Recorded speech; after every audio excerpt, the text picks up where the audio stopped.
Greetings all, Ben here from East West. Just going to have a look at gold, really quick video. So let's just jump in and have a look.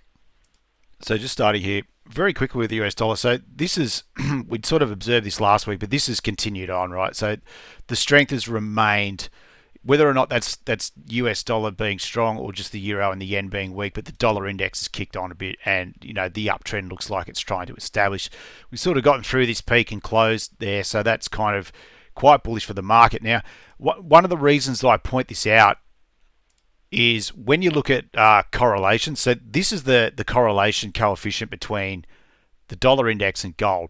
So what I'm getting at is that you can see here most of the time it's negatively correlated. There are short periods where they're positively correlated, meaning obviously they're both going up. But the general rule of thumb is that they are negatively correlated. But we can just see here the correlation's breaking down a little bit at the moment. So what we've been able to observe, of course, is that gold has been, it's held up pretty well this week, but the US dollar has still been strong. So they're not moving lockstep in opposite directions at the moment. But I think just over history, that's just why we look at it. So perhaps when they are positively correlated, that there's can be trading opportunities through that, but that's something to investigate later on. But nonetheless, the correlation's breaking down a little bit, and as we just come in here to the 4 hour, we were looking at this. We didn't get a retracement. Let's just take that off because that's more a daily sort of thing. We didn't get much of a retracement here off this swing. We never even hit it here, but I think I pointed out last week that it was kind of all about coming out and taking out this peak, which we've kind of tried to do here as we've closed out the day here on Friday. But the overall thing is that this remains in a bit of an uptrend now. So we saw gold have a pretty heavy sell-off just as the day closed out. So, whether or not that means that the correlation's starting to more revert back to the mean, I would say, perhaps. But certainly this is looking quite positive, which is, I sort of been looking for weakness, but once again, I will just do what the market does and let the market shape my opinion. I'll just go off of what I can see. And what can you see here? A stronger US dollar, okay? So, will that sort of hold the metals down? Well, time will tell. So just jumping into gold, not much has really changed from last week. I talked about this area and structuring trade, and that just shows the importance of stop placement, right? Because if you had got stopped just above there, man, that's a terrible feeling having watched the market plummet away. But you know what? It will happen. It's happened to me countless times, and if you trade long enough, it will happen to you too. They'll find you stopped by a couple of ticks and then take it all out of the way. So I was looking for this sort of, the idea of this one-to-one move, which we didn't quite get. We got a bit of an extension here, but we've since had quite a sharp reaction. I mean, this is a good fall here from sort of just shy of 23.70 all the way down here to sort of just below 23.20. So, a $50 plummet. That's quite a steep fall. But so how would I sit with this? Well, this is a little bit tricky because, we are still, you got to sort of say we are still in a trend like that. Okay, so we are still going higher. And just looking at even bringing Keltners here, like we're not free barring outside the Keltner channel. So it's within its volatility sort of distributions. It's not doing anything too untoward yet. Like it doesn't look like there's a massive oversold or overbought thing going on here. I'll put it like that. So last week I was a seller.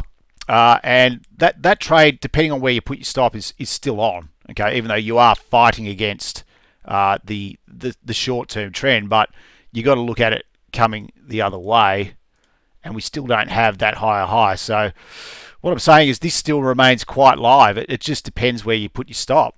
Okay, so I think I talked about last week thinking about sort of stop placement. So I might have thought about sort of here or something like that, which would have survived, of course, but you might have put it here and then you didn't survive, which is unfortunate. But like I said, that's the way it goes. But this trade for me is still very much live. I'd still look for that. Okay,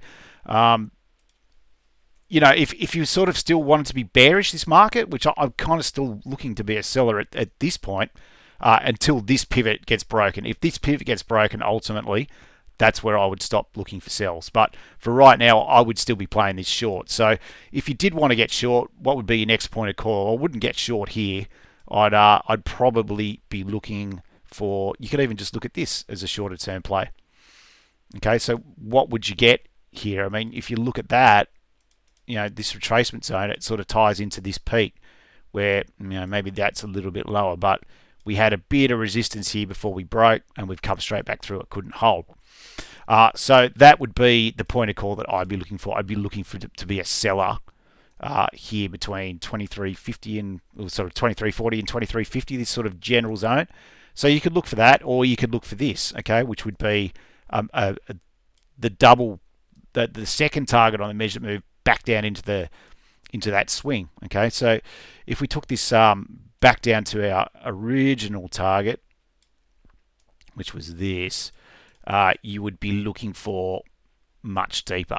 But you can see here how that would be a shorter term play in the gold market to look for that. And once again, what would that mean in terms of stops and risk rewards? Well, split the difference between the 50 and the 61.8. Maybe you get it, maybe you don't. 2-to-1 to the first target if you wanted to put your stop.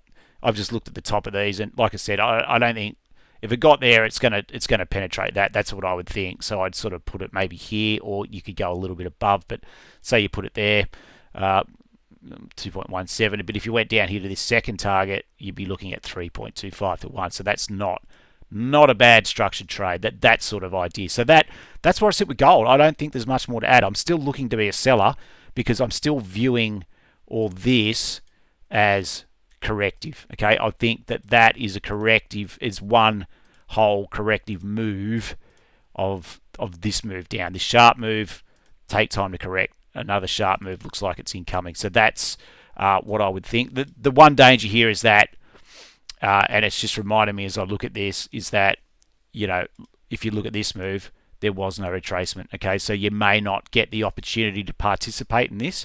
It might just plummet straight back down, but we will see. Time will tell. So that's where I'll leave it for gold. I don't think there's much more to say. That's where I sit.